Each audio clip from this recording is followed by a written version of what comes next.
And I want to be clear that 4 out of the 5 of you last year posted on your social media the words of Dr. King, and there are so few folks who actually have studied, who are clear on the theology of freedom of King. Very few of you have read and studied and have sat in Ebenezer Baptist Church, so I would ask you, you keep Dr. King's name out of your mouth. If you, like me and the many scholars who will be watching, studied King, you know that he and the mothers and the fathers of the civil rights movement and of the movement for emancipation not only would be struck by the conversations in this room, but would be shattered by the consequence of lives, of hatred, of abuse of this administration in the name of folks who worked to make this country more free.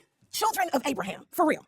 I want to be clear for the young people that are listening today here in this audience, this conversation is not about an acronym. It's just not. It's just not. This is a conversation.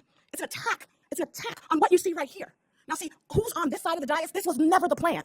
It was never the plan to have people of color in positions where they would be able to speak from this place. In fact, folks had to fight tooth or nail to gain access to the front door to this Capitol.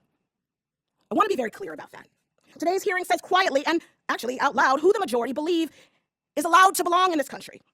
They use Dr. King's name in deep vein, who has a place in the hierarchy that was never meant to be questioned. The majority is leading a coordinated effort, I want to be clear, to push us back to a segregated America based on race, based on ethnicity, based on national origin, based on sex, based on sexual orientation and gender identity and disability. Inclusion, as a disabled woman, they have been very, very clear. Including folks who look different than the standardized white man in this country, folks who are disabled, folks who love differently. Those folks should not be at the center of power. That's the plan.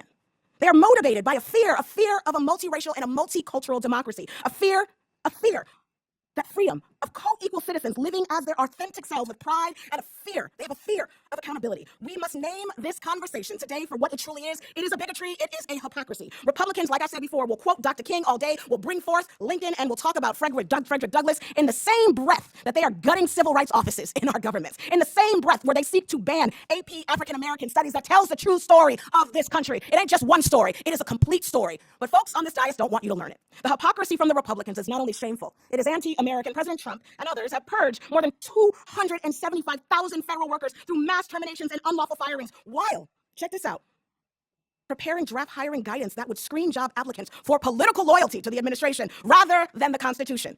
The Trump administration put 500,000 qualified federal workers with disabilities, jobs at risk. Half of those are veterans. The Trump administration has forced out transgender service members who have served their country with loyalty and love while elevating dangerously unqualified news anchors to lead our nation's Defense Department. The Trump administration rewards loyalty over expertise, obedience over justice. These attacks are central to a broader agenda. Let me just finish this one sentence that criminalizes protests, that bans books, that erases history and redefines its national identity in narrow and violent terms. A 1950s America is what the goal of this conversation is, and some of us say hell no.